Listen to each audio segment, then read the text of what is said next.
sports, politics, life. Advanced Medical Imaging presents Kevin Kietzman Has Issues online at medimageks.com.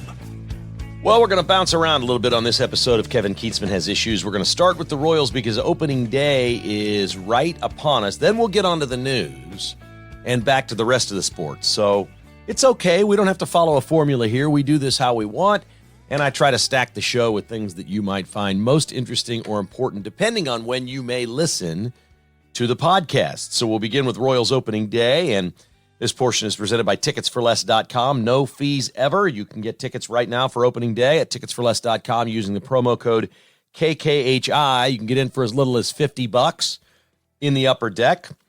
And all you got to do is log on to ticketsforless.com or call 913-685-3322. They have seats all across the entire stadium, everywhere. If you want to go to opening day, including parking passes, ticketsforless.com. Opening day, first pitch, 3:10 on Thursday. The Royals and the Twins, and this could be the team that the Royals are. If the Royals are better this year, if they just hang around 500 for a couple of months, this could be the team that you eye later this year and say, okay, there's the one. A lot of people think the Twins aren't as good last year. In fact, pretty much everybody agrees everyone in the division is worse than last year except the Royals.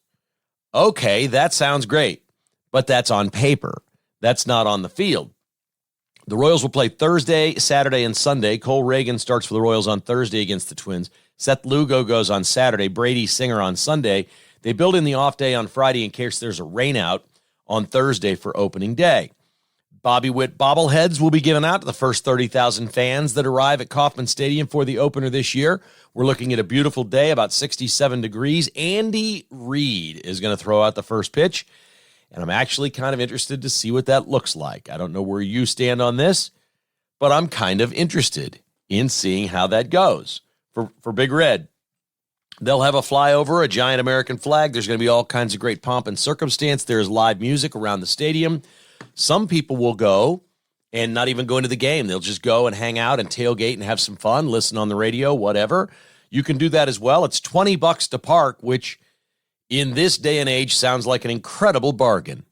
As much as I can't believe I'm saying that, but compared to what the Chiefs charge or the Kansas City Current charge for parking in Biden's economy and what everything costs today, it almost seems like a bargain to hand a $20 bill to the Royals for the right to park in their lot, for the right to go to their game that you had to buy a ticket for. There you go. The Royals say they have $20 standing room tickets available. If you don't mind walking around the stadium, there's a few that remain at Royals.com, and they still have some standing room quick trip zone tickets, which I'm not sure. This is right center field, as I understand it. You stand along the outside, but I'm told these are $178, but they include all your food and drinks. So I can't tell you I know exactly how the Quick Trip Zone ticket works, but the Royals say they have some standing room tickets left, and some of those are $20. If you want a seat, ticketsforless.com, of course, is the best place to go. They start at about $50 and up pretty much across the board. One of the great tips or pieces of advice that we would have, if you just want to go, is sometimes you can get in at the last minute and save a couple bucks doing it that way. If you want to go there at noon tomorrow with your friends, do some tailgating, listen to some tunes, and you have the discipline to wait until 2:30, 2:45, something like that to buy your tickets. A lot of times those prices can come down at the last minute because they want to get them sold, and there's not much demand for them that late because nobody is going to buy them at that point and drive to the stadium. It literally would be only people in the parking lot you're competing against. Sometimes you can get tickets, even at Tickets for Less, for a lower price if you wait until the last minute. One of the hard parts of doing that on opening day is a lot of the fun of opening day is getting into your seat 30 minutes before first pitch, seeing the introduction, seeing the flag, seeing the flyover, seeing the first pitch, seeing all these different things that will take place is a big part of opening day. Most people want to get in there probably 30 minutes in advance would be 2:40. So there's your setup for opening day, and we'll see what the Royals look like, and we'll hope that Cole Reagan's is strong on the hill. Royals get some good pitching. I loved one quote about the bullpen I saw from a national baseball writer. He wrote about the Royals' remade bullpen, and you're going to need a scorecard because you haven't heard any of these guys, except maybe Will Smith, who was here a long time ago and has bounced around quite a bit and could be the closer. We'll just see how the whole thing shakes out in the bullpen. I mean, they have completely turned over the bullpen. I mean, the starting pitching's pretty different too. Alec Marsh has made the starting rotation. He's going to be the fifth starter, not Daniel Lynch, who was sent down. We've got Lugo and Waka, who were acquired, veteran guys that have come in. So the only thing remaining really from opening day last year is Brady Singer, because Cole Reagans was picked up and had 12 starts at the end of last year. So 4 of the 5 starters for the Royals are different than last year, and the bullpen is completely turned over. The bullpen was described like this, and I'll take this because the Royals bullpen was just dreadful last year. Even in games that they had the ability to win, were in position to win, they were tied or down a run in the 6th inning or something like that, the Royals bullpen was so bad, you just knew they weren't going to win the game. This year, a National Baseball writer referred to the Royals bullpen as a national chain restaurant. So we'll use Applebee's. Since Applebee's is from Kansas City, we'll use it. You know what I'm talking about, Applebee's, Chili's, all the national chain restaurants, Outback Steakhouse, whatever may be the case. And he said, look, if you hear somebody talking about anybody on this relief staff, or if you hear somebody talking about what they had at Applebee's, it's not good news. It means there was a failure. He said this Royals bullpen is a restaurant chain. Everything there is good, nothing is great, and nothing stinks. That's it. It's a national chain. There's decent quality control. You're not going to be blown away at any exceptionalism. There's not a star. There's not one menu item. You go, oh, maybe the bloomin' onion at Outback. Maybe. I mean, seriously. This is why we love this podcast, and we can say sports, politics, and life. If you don't love a bloomin' onion, I can't help you. The bloomin' onion's incredible. So maybe that's the exception, and maybe the Royals have a bloomin' onion somewhere in the bullpen. And wouldn't that be nice if some menu item on their fast, casual, national dining chain experience popped up and became a star, or the star of the show anyway? That would be pretty cool. But as bad as the Royals were, we'll take a good burger, a nice chicken sandwich, an inexpensive steak that's not chewy. We'll take that. Some hot fries, a salad that's cold and crisp. It doesn't have to be the greatest thing you've ever had. It just can't stink. And if the Royals bullpen is just average, if it found a way to be middle of the pack in Major League Baseball, this team's got a shot. Team's got a shot. It's opening day. That's why we started with the Royals. Okay, on a related note, the stadium vote is Tuesday. The Royals want a new downtown ballpark. You know about this. We talked about it on the podcast yesterday. We recently had Patrick Tuohey on the podcast, who was great. He's with the Show Me Institute, and he's a really smart dude. He has written a great column that you should go read at showmeinstitute.org. It's showmeinstitute.org. Tuohey writes a column that's titled, Yes, Mr. Mayor, there are fewer flights at KCI. Tuohey's basically been running around saying, vote for this if you want to give money to teams. But that's all it is. There will be no economic impact. There will be no giant improvement for downtown. The things that they are selling us and telling us about a downtown ballpark are not true. They have not happened in other cities. Tuohey's not against it. He's like me. If this is the will of the people and you want to vote yes, and you want the Royals to build a new downtown ballpark, that's democracy. Let's do it. Let's vote yes, and let's build a ballpark. I'm not standing in your way. Nobody should stand in your way. Let the people have what they want. Tuohey merely points out what the Royals and Chiefs are saying simply aren't true. And he uses Mayor Q, who's largely staying out of this one, if you haven't noticed. He wants this to pass. He's a yes guy. But he's not as vocal about this as he was at the airport. He uses Mayor Q's quotes against him, and all the things Mayor Q said is the airport before it was open, as it was opening, since it's open, and proven him wrong.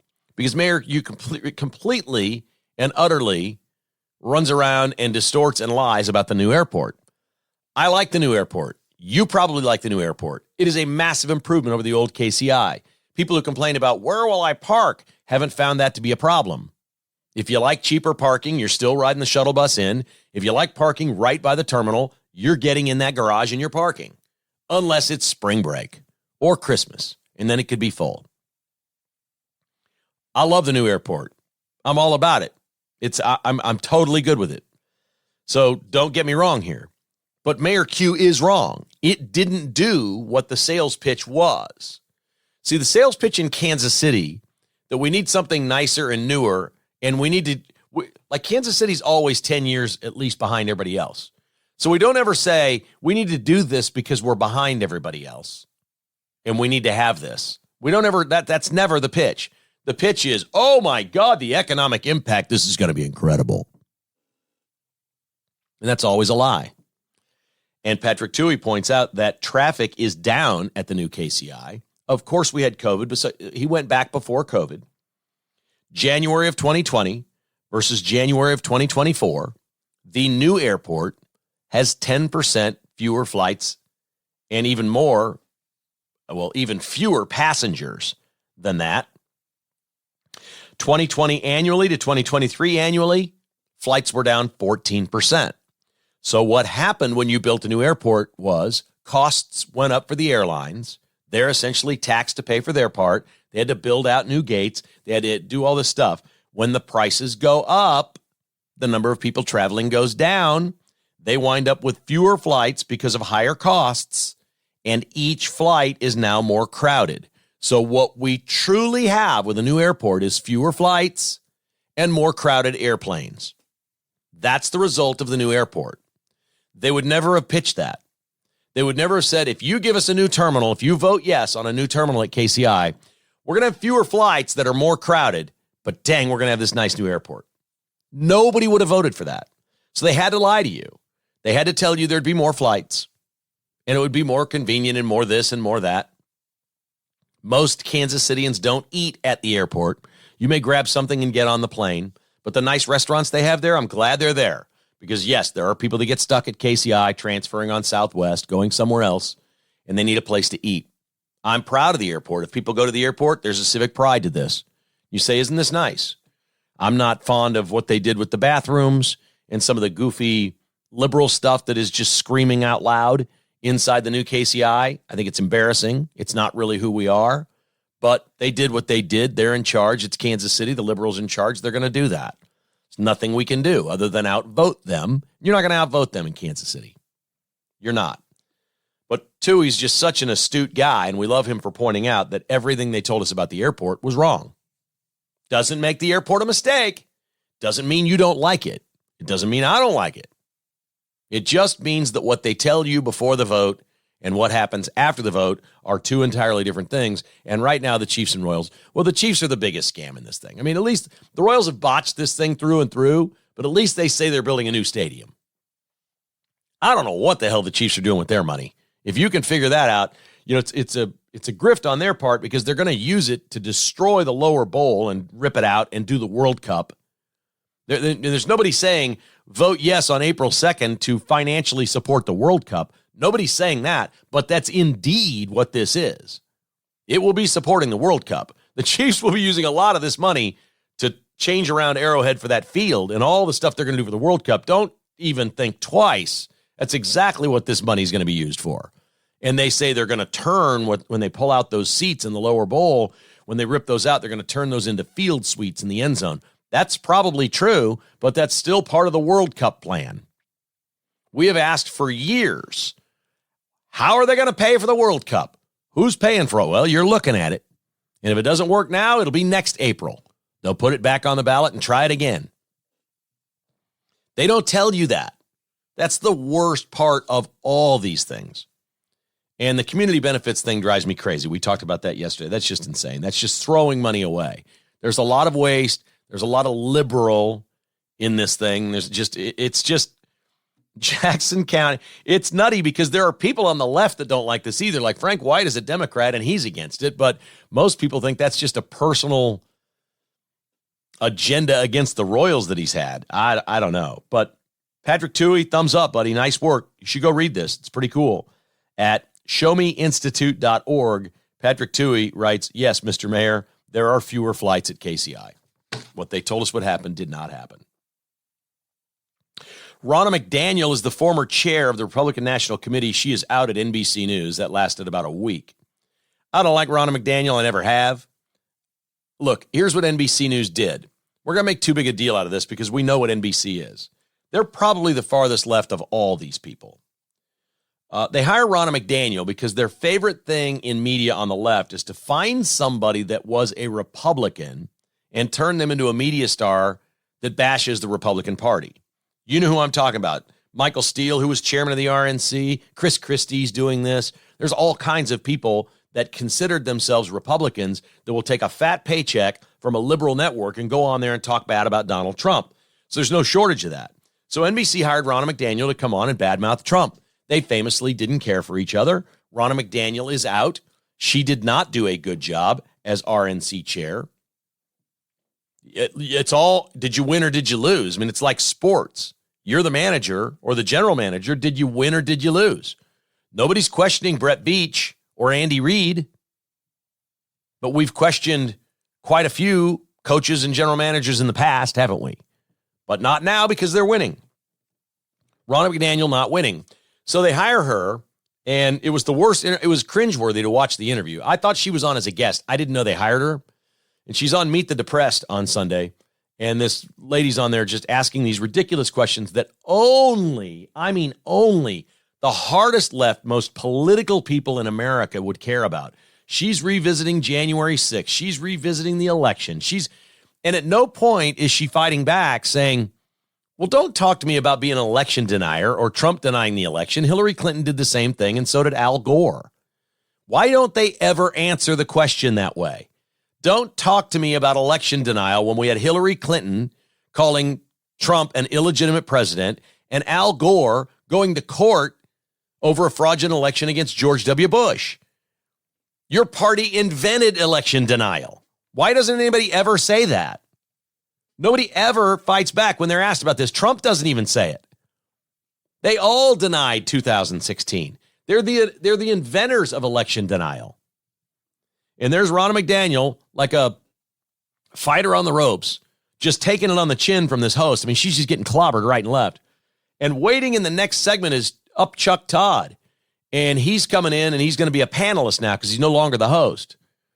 And he comes on as a panelist and he starts ripping NBC for hiring Ronna McDaniel. I'm not sure people watching the interview knew that they'd hired her. So everybody on the staff is upset that Ronna McDaniel's there because she's an election denier and we can't have a Republican in here. And the staff revolts. The muckety-mucks at NBC decided, we're done. We're firing Ronna McDaniel. She's out. This is very predictable. And forget the point of this. I don't really want to get into journalism and media. You know what NBC News is about, so none of this is surprising, nor do I really care what they did. And I'm not going to slam them because they're doing what I expect them to do. The point of this is we don't have Michael Steele. We don't have Ronna McDaniel. We don't have Chris Christie or Mitt Romney or Mitch McConnell or one of these people running the Republican National Committee now. We have Michael Whatley, who you couldn't pick out of a crowd. But you're sleeping well at night knowing that Donald Trump handpicked Michael Whatley to run this thing. There is going to be no rhino in Michael Whatley. There's going to be in this business, the Republican National Committee, inside the organization, there will be no never Trumpers. Zero. Whatley is an accomplished attorney, an election law specialist. He is the boss now, and we don't question any of that. Now, does this work? Is this better? I think so. I feel better that it's going this way. There's no guarantee of outcomes.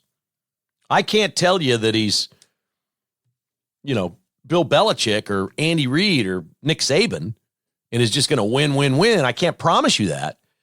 But dang, it feels good to not have a rhino in there. And Trump has seized control of this party. And if he wins, he's going to take control of it for a long, long time, just like Obama has. Because everybody that's going to be hired, put in place, lifted up tickets in winning positions is going to be like Trump. And there will be a ripple effect, even if he dies. It will be a ripple effect for years. This is all positive news. I'm sorry, I'm not shedding any tears for Ronna McDaniel. I'm just not. And you know everything you needed to know about her, that she took the money from NBC and was going to go on and bash Trump. I'm glad they fired her. Somebody will pick her up. because they're going to be like, whoa, okay. Now she's really worth something because everybody's talking about her. And they'll think we're really fair and honest here at CNN if we bring Ronna McDaniel in. Well, all she's going to do is badmouth Trump. That's all she's going to do. KKHI is brought to you by Cross Kitchens, Kansas City, online at crosskitchenskc.com. Tim Cross, his wife Brittany, run a great mom and pop business. They are on the job every day. Their craftsmen that do their work have been working with them for years. All right, they're not strapped trying to find labor. They've got skilled craftsmen that do all the work, whether it's their cabinet people, their painters, their trim carpenters, their skilled countertop folks, flooring. These are folks that have been with Tim for a long time. You're going to get great work at a great price from Cross Kitchens KC. If you're considering anything remodeled at your home, call 816-898-7047 for crosskitchenskc.com. Window World is your go-to for new windows this spring. For a free analysis and estimate, call Window World at 816-799-0820. They're online at windowskansascity.com. They have doors, siding, lifetime warranty, American-made products, and 0% financing available. If you need a new screen door or door out to your deck or a back door or storm doors, they have all those. They do siding if you need to put new siding on your home. They've got a great selection of that. And, of course, the world-famous Window World windows. The best window at the best price is why Window World is simply the best for less, the official windows of the Kansas City Chiefs. And the Finch Knife Company is now featuring the Hellfire Pocket Knife. There's 3 different handles available. They're really cool. They're online at finchknifeco.com, along with every other knife they've ever made. You can order any of them online, have them shipped anywhere in the world, no matter where you live or listen. If you're in the military listening to the podcast and you're stationed overseas, they got it for you, and they'll ship it to you.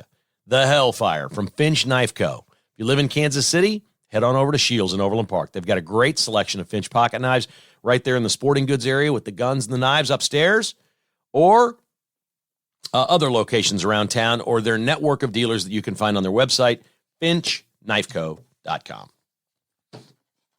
Total panic at the Democrat Party over RFK Jr. selecting Nicole Shanahan as his running mate for vice president.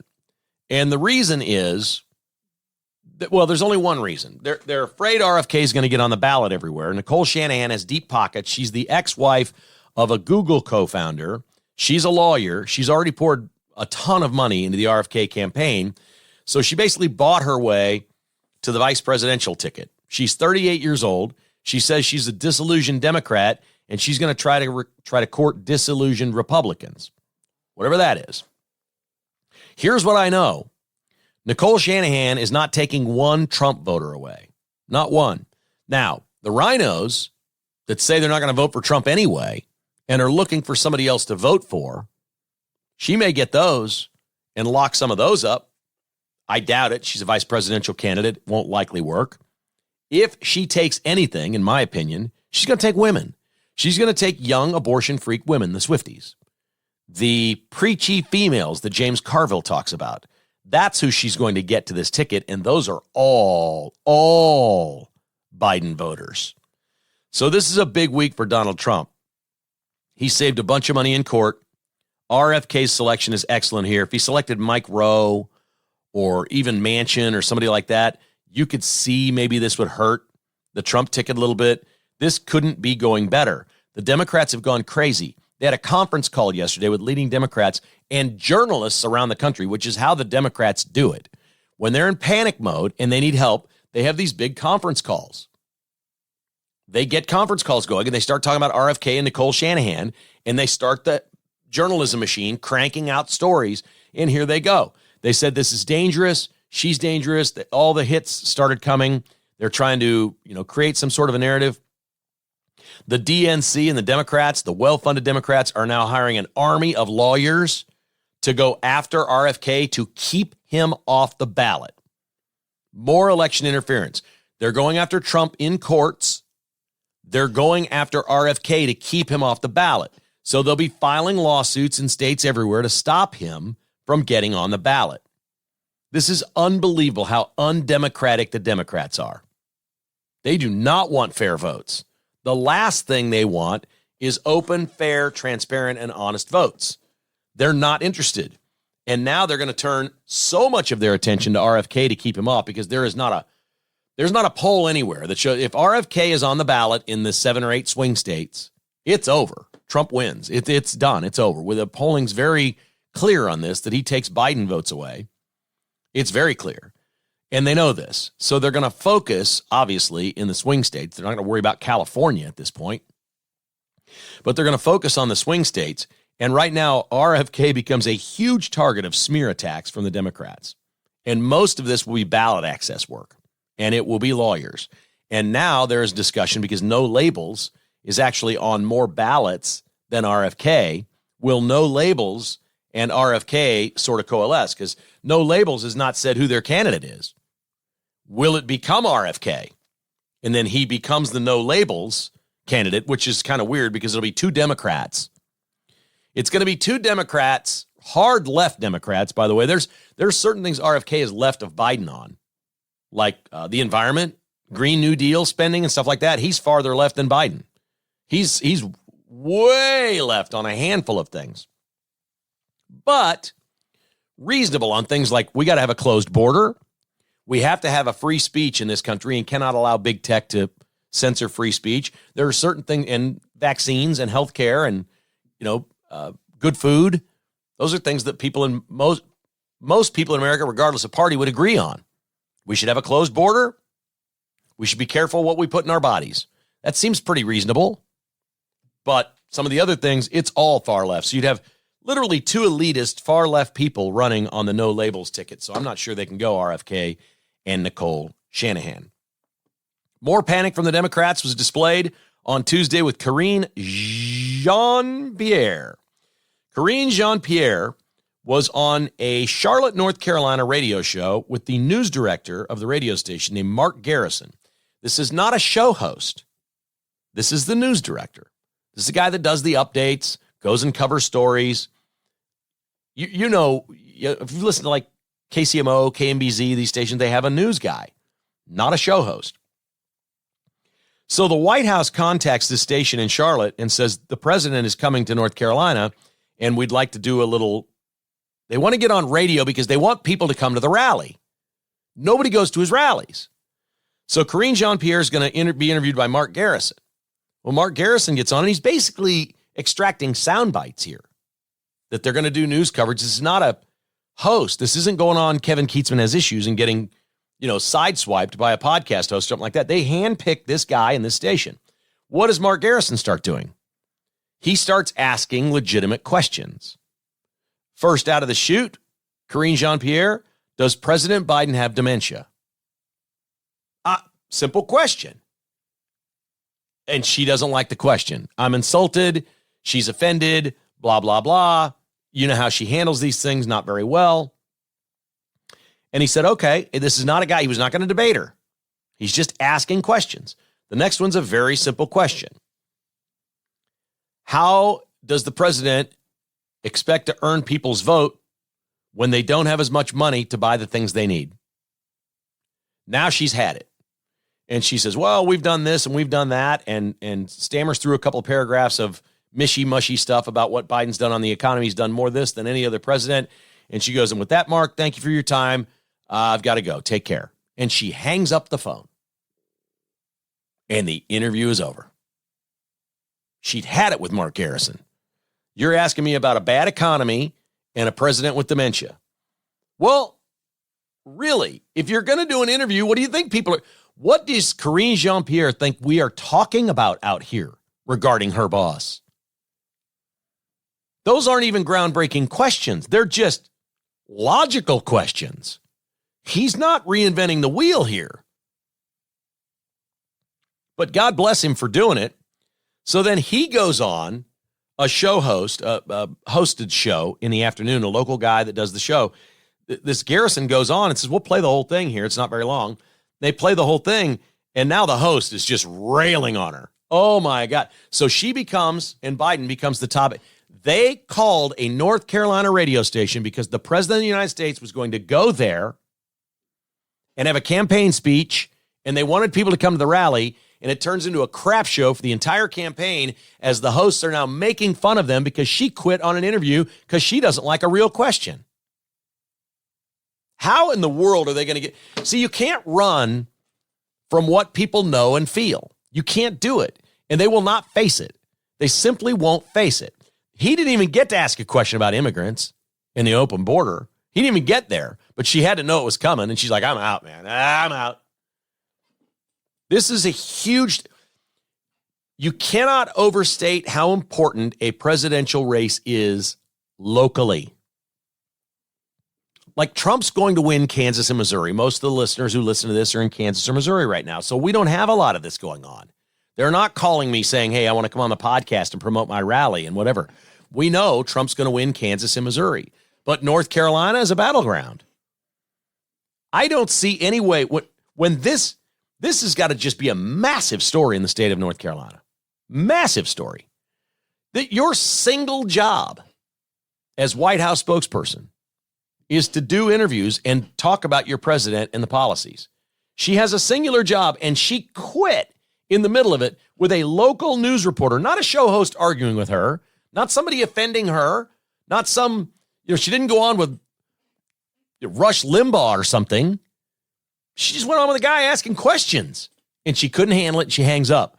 I'm telling you, man, I just, there is no way he's going to be the candidate. I know I just keep saying that on every podcast. There's no way, because he can't win. He can't win. He can't win. The only way he wins is if they completely and utterly cheat. There's no way. He can't win. We can see that. We can feel that. We know that. We have people in our lives that may have voted for him or were considering. They're like, oh, my God. I mean, I got a couple of kids who probably want to vote for a Democrat. I don't think they're going to vote. I think they're just going to stay home. I don't think they can vote for that guy. They might go vote for RFK. I got one kid switching, maybe going to Trump. We'll see. November's a long ways away, but it's a far different deal than it was a few years ago because we see what's happened. We see the facts. Sports Today brought to you by friends at robertsrobinson.com. I spoke with Tim Trader. He's the sales manager there yesterday, and I'm heading up there next week to get new tires on my Chevy Blazer. They do great service work at Roberts Robinson, and they actually charge less than the city dealerships. So if you want to get certified Chevy, GMC, any kind of GM work done on your car, they're a great place to go, but they service all makes and models. If you just want an oil change or new tires or rotation or, regular service, they'll pick your car up, service it for you, and bring it back to you. They're really amazing like that. They also have a great lineup of brand new Chevys and GMCs. They're the home of the lifetime warranty. You can shop online, deliver at home, build your own. 0.9% financing is back. Check it all out at robertsrobinson.com or visit the dealership in Excelsior Springs. Back Nine Development is Kansas City's custom home builder. If you're thinking about building, or if you're thinking about building a business, or starting some sort of an apartment complex or condo complex, Back Nine Development will work with you on all of those things. Just call TJ Vilkanskis and say, I've got land, I've got investors, I've got this, and we want to try to do this. What do you think? And meet with the man. He's got great vision, and his execution is flawless. Right now, he's featuring the Dunes in Lansing, 8 massive, over 3-acre lots available for your custom home to be built around a lake. Pretty cool stuff. Also, the lofts at 1700 in Manhattan are brand new condos, 2-bedroom, 2-bath, sold individually with a starting price of $249 in Manhattan. Perfect for a second place or a weekend place for the football weekends, or if you've got a kid going to college, that's better than renting because the price of all these things go up. TJ Vilkanskis, back9development.com. And Advantage Termite and Pest Control is online at Advantage TPC. I think I owe somebody a text. Did somebody text me this week? Somebody I know text me or email me, hey, what's the name of the pest guy? Dang, did I get back to you? I'll tell you what. I shouldn't even say that. I shouldn't say this. I shouldn't go there. This podcast is so unbelievable. I hear from more people now via email, text. I don't read the direct messages and stuff on social media. Jessica does the Facebook page. Phone calls. I've got more people reaching out to me now than I ever did in radio. And sometimes I can't keep up with it. Literally, Every day, every 2 hours, I have to go do emails. Otherwise, I'll get so far behind, it will take all day to catch up. It's crazy. I feel like somebody either emailed or texted me and said, what's the name of the dude at Advantage Termite? It's Aaron Wolcott, and his number is 913-768-8989. There. I should just have an auto reply. Listen to the podcast. Just go to the KK list, folks. Go to thekklist.com. They're all right there. They're all in one place, the KK list, including Advantage Termite and Pest Control, the only company you will ever need. I was stunned over the last 24 hours that I did not hear from one Iowa fan ripping me about my comments Tuesday on Caitlin Clark. I don't like her. I'm willing to say it. I don't like her. She's flopped. She's egotistical. She's full of crap. She says that more people are interested in watching the women's tournament than the men's tournament. She was MFing a fan the other day. I don't like her. She's a great player, but there's plenty of great players I don't like. I didn't like Tiger Woods forever. Just because you're great doesn't mean I have to like you. I didn't like LeBron James. He's been a great player. I can name all kinds of players in all kinds of sports that I didn't like. I can't believe there was a time I didn't like Peyton Manning. Now, I've never liked John Elway, and I'm never getting over that. I don't like the guy. I got no time for him. But I didn't like Peyton Manning, so I thought he was kind of a jerk to his teammates. And it was overexposure, I think is what it was. Well, I'm so Caitlin Clark overexposed, I can't see straight right now. I don't care. I'll watch the championship game. I'm not that into women's college basketball. The game, to me, is I saw a couple highlights of it, read some accounts, looked a little rigged the other night, the free throw disparity, but she won and got to the Sweet 16. The ratings are in from the first week of the tournament. Iowa was the highest rated game in the first round for women. It was the highest rated game. But, for example, the North Carolina-Michigan game, more than double what the women's game was for a TV rating, more than double. And she's claiming that the tournament as a whole does better than the men's tournament. There's more interest in the women's tournament than the men's. She's thinking that because she's feeling people care for the first time. Like, she's been playing basketball forever, and like all of a sudden there's attention on it. There's media here. There's people in the seats. There's a thing going on, so she thinks it's bigger than the men's. Average television rating. The men's tournament is beating the women's tournament by more than 10 to 1. 10 to 1.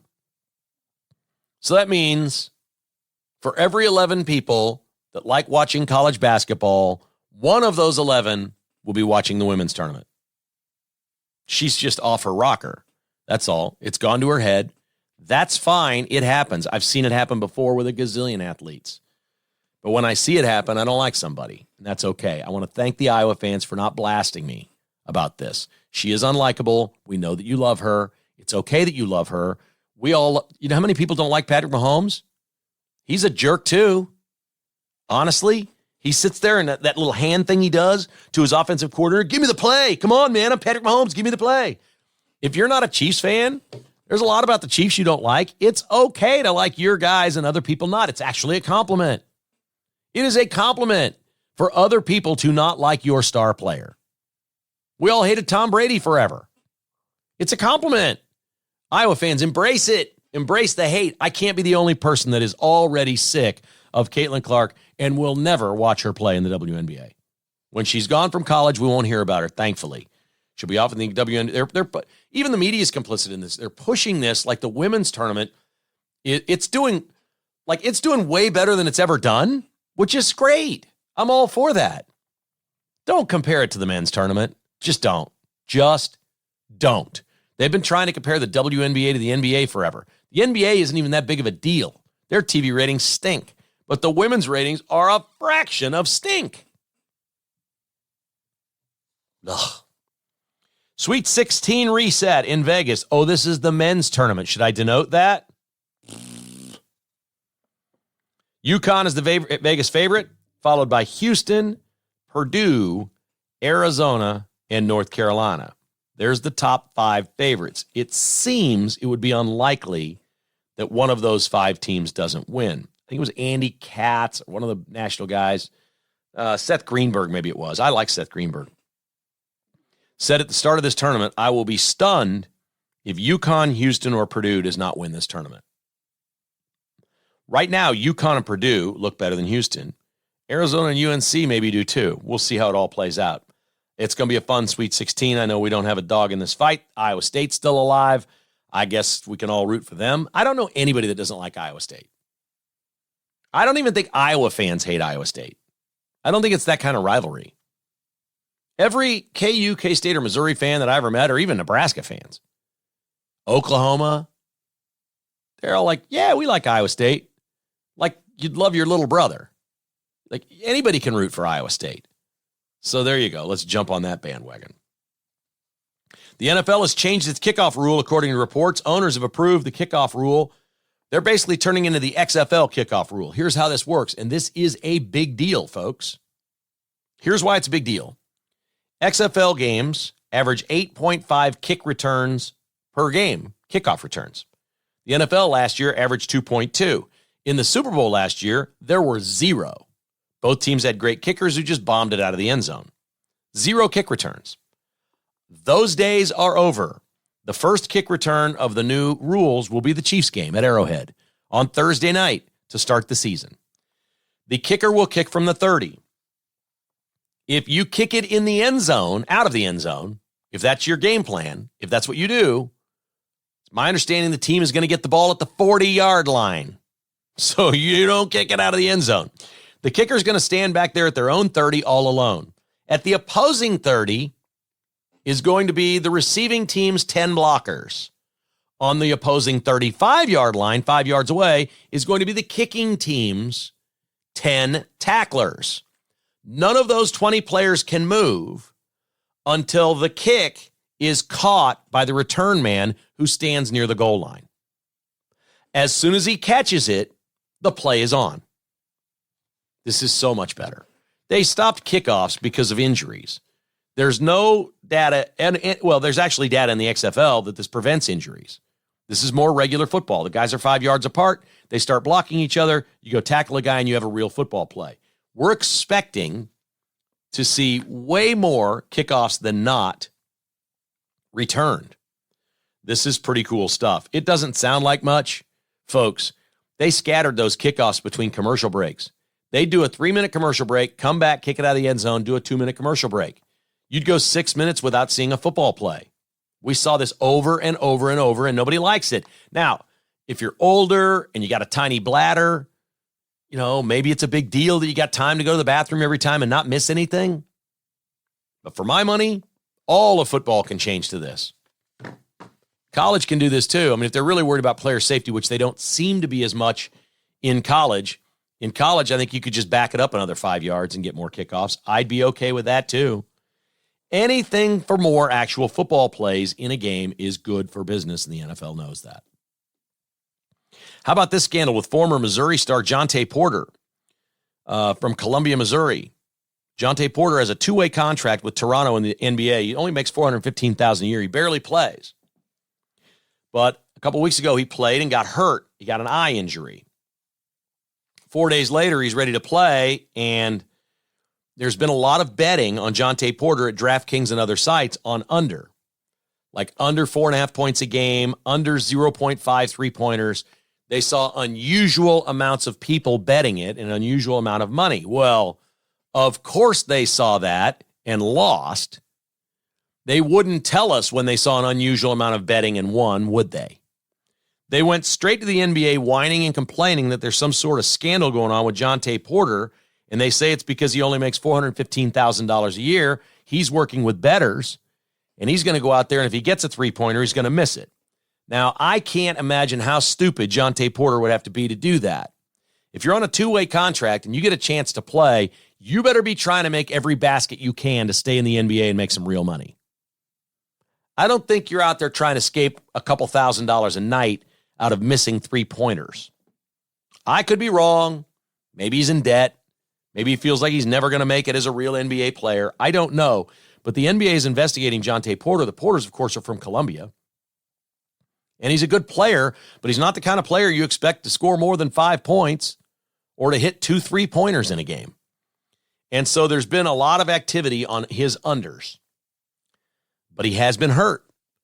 I don't know. Maybe he tells a friend who knows a lot of people. My eye's not good, man. I can't see. It'll be limited action tonight.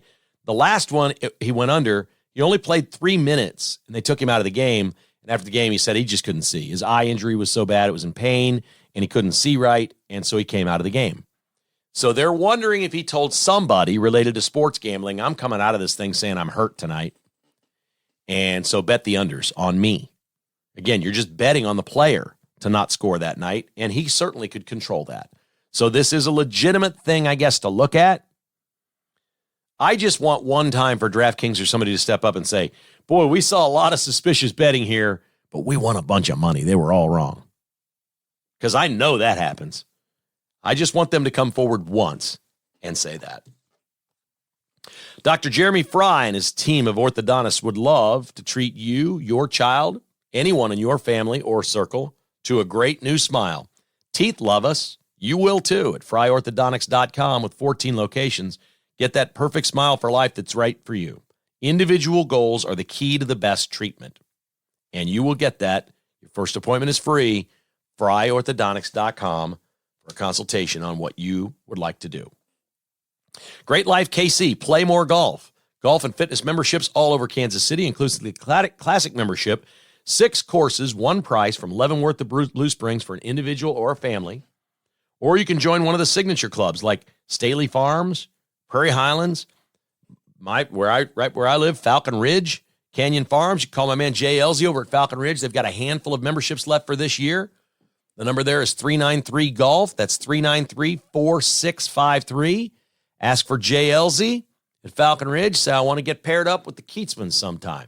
Because we play as a twosome a lot. They just pair us up with other folks at Falcon Ridge. That's kind of fun. They've done a lot of nice renovations. They've got a really great turn menu that doesn't cost much money. This is great golf at a great price. Canyon Farms is an awesome club in Lenexa on 87th Street by Lenexa City Center. They've got a handful of memberships available this year. If you'd like to join, go to greatlifekc.com. That's greatlifekc.com, or send an email to join@greatlifegolf.com. And Dr. Van Camp is going to be at our Patron party on Thursday for the Royals opener. He's coming. Dr. Van Camp is coming to our Patron party from Ideal Health KC. We're going to have several of our sponsors there, and a lot of folks like to ask them questions about their business, this, that, whatever. Chris is going to be there from B-Stock. I mean, a lot of folks are going to be, a lot of our sponsors are going to be there. It's going to be cool. Dr. Van Camp is a really interesting guy. If you find him and get in a conversation with him at our watch party, that will be the most interesting thing you could possibly do at a Royals watch party ever. His office is idealhealthkc.com. It's regenerative medicine, and his phone number is 913-745-5300. Dr. Van Camp at idealhealthkc.com. Our final, I like to point out when we're winning, and I can't claim this as a victory, but God, it feels like a big win. There's been this television commercial that plays forever. It was on during The Voice on, was it last night or Monday night it came on? I flip a lot during commercials, but not as much as I used to, because we've got the Spectrum streaming on a couple of TVs, and it doesn't change channels as fast as a cable remote. So I don't flip as much as I used to. I used to just melt the clicker down. But there's this product for urinary tract infections. And this commercial's been on for a couple of years. It's been on Fox News. It's a cute young couple. She says, my name is whatever, and my partner Spencer and I, after I had 8 UTIs in 1 year, and that's where I grabbed the clicker. I'm like, 8 UTIs, lady? Like, I'm changing the channel. I love you. You're sweet. That's awesome. I don't want to hear about your 8 UTIs. I'm sorry. Got enough of my own issues. That's why I named the podcast what I did. I don't care about your UTIs. Sometimes you can't grab the clicker fast enough. So I've seen the commercial 1,000 times. After I had 8 UTIs in 1 year, me and my partner Spencer did something about it. I thought, your partner Spencer, that's just such a liberal thing to say, because it's your boyfriend. Well, I don't know. They started apparently their own business, and this product is theirs. So I'm guessing they're getting rich. But I think there's a chance they got a lot of feedback. The script has now changed, and she says, my husband, Spencer, and I. Now, legitimately, they probably got married, and maybe she would still refer to him as a partner, not a boyfriend. But this one feels like a win. Now that I don't have to hear, like the word partner is one of the oddest words in the English language now. It really is. I mean, I got to a point where I would say, in the last few years at Union Broadcasting, I'd say, yeah, my partner, Todd, or whatever. I'd be like, it just sounded so wrong. It's a weird word in our language now. And I don't know why any woman would turn to her man and say, this is my partner. That's so cold. Boyfriend isn't right either. It's good, but it's accepted. We know what it is. I don't know. Lover. I don't have the answer for this at this point. I just know partner is very cold and sterile and very liberal. It just screamed liberalism on this. I'm going to bet they sell even more product going forward now that she says, my husband, Spencer, and I. Poor Spence had to deal with 8 UTIs in 1 year. I'm sorry, that was really sexist. But I'm not going to edit it out because we just do this thing honestly. Sometimes, top of my mind, there it is. Kevin Keatsman definitely has issues. Hey, if you haven't yet, please hit that like or follow button. It's free. Or subscribe wherever you listen to the podcast. Just hit that button.